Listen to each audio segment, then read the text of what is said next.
નમસ્કાર ખેડૂત મિત્રો, જીએસપી ક્રોપ સાયન્સ લિમિટેડ વતી આપ સૌ ખેડૂત મિત્રોનું હાર્દિક સ્વાગત કરું છું. અહીં અમે દોલપુર ગામમાં એક મગફળીના ખેતરની મુલાકાતે આવ્યા હતા અને એક પ્રગતિશીલ ખેડૂત છે, બહુ એડવાન્સ ખેડૂત છે, એમના ખેતરની મુલાકાતે આવ્યા હતા. આપણે ખેડૂત પાસેથી જાણીશું કે એમને જીએસપીની કઈ પ્રોડક્ટ વાપરી છે અને એનું પરિણામ એમને મગફળીના ખેતરની અંદર ડોડ અને ઉધઈ માટે કેવું મળ્યું છે. તો તમારું નામ? મારું નામ પટેલ પ્રકાશભાઈ અમૃતભાઈ. પ્રકાશભાઈ અમૃતભાઈ, કેટલા વીઘા મગફળી કરો છો કાકા? મગફળી બધી 70 વીઘા. 70 વીઘા મગફળી કરો છો. હવે મગફળીની અંદર શું પ્રોબ્લેમ? મગફળીની અંદર અમારા હાલ ગઈ સાલ છેલ્લા 2 વર્ષથી દલપુરની અંદર ઢોરનો ઉપદ્રવ બહુ થાય છે. બરાબર. તો અમે કરીને એક આવતું ટેકનિકલ, બરાબર, એ ગઈ સાલ વાપર્યું, એની આગલી સાલે વાપર્યું, તેમ છતાં ઉપદ્રવ થયો હતો. બરાબર. આ સાલ આપણે જીએસપી કંપનીનું એક ઓર્થર આવ્યું, એ અમને હિંમતનગર શ્રીરામ એગ્રોમાંથી વસંતભાઈ વાત કરી કે સર તમે વાપરો, અને અમે એના 40-45 દાડા પછી વાપરવાનું હતું. બરાબર. એમ છતાં હું દરેક સ્ટેજમાં વાપરેલું છે.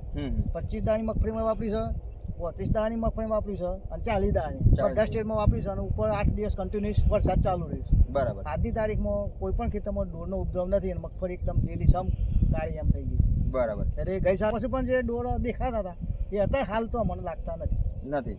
અને આ મગફળી આ ખેતરમાં અહીંયા પણ ઉપયોગ કર્યો છે. બરાબર. આ કેટલા દિવસની મગફળી? આ મગફળી અત્યારે હાલ મારા 35-36 દિવસની છે. 35-36 દિવસ છે. અને ઉપયોગ કરવાનો કેટલો ટાઈમ થયો? ઉપયોગ કરે લગભગ 7 થી 8 દિવસ. 7 થી 8 દિવસ થાય. ટૂંકમાં ઇન શોર્ટ એટલે તમે આ મગફળીની અંદર કદાચ 25-27 દિવસની આજુબાજુ મગફળી છે, એ ટાઈમે તમે એનો 25 પ્રિવેન્ટિવ 25 દિવસ એટલે એડવાન્સની અંદર જે એનો ઉપયોગ, કારણ કે દર વર્ષે જે રોડનો ઉપદ્રવ આવતો હતો એ આ વખતે તમે અટકાવવા માંગતા હતા. પેલું ઉપરનું ખેતર બી તમારું છે, એમાં પણ ગયા વર્ષે તમે જે પ્રમાણે આખું ખેતર ગઈ સાલ તો લગભગ 4.5 વીઘાનું ખેતર છે. ગઈ સાલ આખામાં ડેમેજ થઈ ગયું. ફરીએ નાખ્યું પણ કોઈ રિઝલ્ટ મળ્યું નથી. આગળથી પણ એડવાન્સ જ હું નાખી, એમાં પણ ઓર્થરનો ઉપયોગ કરેલો છે. આજની તારીખમાં 50 દિવસની મગફળી છે. એ 50 દિવસની તે છતાં પણ હજુ કોઈ પણ જાતનો ડોડ નહીં કે કોઈ ડોડ નહીં. ડોડ નથી એમ. તો ખેડૂત મિત્રો, અહીંયા તમે જોઈ શકો છો કે આ દલપુર ગામ છે, એમાં ઘણા બધા બહુ મોટા અને પ્રગતિશીલ ખેડૂત છે. લગભગ નહીં માનું તો કદાચ આ ગામની અંદર જ કદાચ 2 ટન જેવું ઓર્થર મોટા ખેડૂતોએ વાપરેલું છે અને દરેક ખેડૂત એના રિઝલ્ટથી સંતોષ છે. તો અન્ય આજુબાજુના ગામના જે ખેડૂતો મિત્રો છે જેને મગફળીનું વાવેતર કર્યું હોય, તો હું એટલું જ ભલામણ કરું કે જો તમારા ખેતરની અંદર ડોડ માટે જો કોઈ પણ દવા તમારે વાપરી હોય તો જીએસપી કંપનીનું ઓર્થર જે દવા છે 4 કિલોનું એનું પેકિંગ આવે છે અને એનું પર એકરનું માપ છે 4 કિલો જ. તો એ દવાનો ઉપયોગ કરો. ઓર્થર દવાની અંદર 2 ટેકનિકલનું મિશ્રણ છે, એક થાયોસાયક્લમ હાઇડ્રોજન ઓક્સેલેટ અને ક્લોથિયાનિડીન. આ 2 દવા બંને જંતુનાશક અને બંને સિસ્ટમિક દવા છે. આ બંને દવાનો એકદમ જમીનની અંદર જેટલા પણ જંતુઓ રહે છે એ જંતુઓના નાશ કરવા માટે એકદમ સક્ષમ દવા છે. અને આ ખેડૂતે જેમ પ્રકાશભાઈ કીધું એમ એમના ખેતરની અંદર 25 દિવસે 35 દિવસે મગફળીના ખેતરની અંદર એડવાન્સની અંદર એનો ઉપયોગ કર્યો છે. એડવાન્સની અંદર શા માટે ઉપયોગ કરવો જોઈએ એનું પણ તમને થોડી માહિતી આપીશ કે ભાઈ એ બંને સિસ્ટમિક દવા છે, એટલે કદાચ તમે 40 દિવસે નાખતા હોય તો છોડની અંદર અપટેક થતા એને બીજા 4-5 દિવસ કે 6 દિવસ થઈ જતા હોય, એટલે રિઝલ્ટ તમને 5 દાડા લેટ મળે. એના કારણે તમે 40 દિવસે કોઈ વસ્તુ નાખતા હોય તો એ 5 થી 6 દિવસ અગાઉ નાખવાની, વહેલી નાખવાની. બરાબર.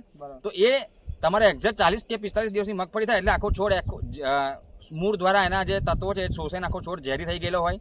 મૂળ ઝેરી હોય એટલે ડોડ કદાચ જમીનની અંદર હોય તો એ મૂળની નજીક આવવા દેતું નથી અને એકદમ લોંગ ટાઈમનું રિઝલ્ટ ઓર્થર ધરાવે છે.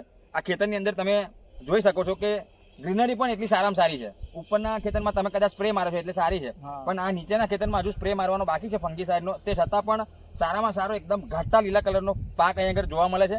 અને પાકનો ઘેરાવો જે છે એ ઘેરાવો છે એ પણ એકદમ જે એની ફૂટ છે એ પણ સારામાં સારી જોવા મળે છે. તો દરેક ખેડૂતોને નમ્ર વિનંતી છે કે ઓર્થરનો ઉપયોગ અવશ્ય મગફળીના પાકની અંદર 35 દિવસની મગફળી થાય એટલે દરેક ખેડૂતો અવશ્ય વાપરજો. ઓર્થર નામ હે મેરા, કીટકો સે મુક્તિ કામ હે મેરા. જય હિન્દ, જય ભારત. Thank you.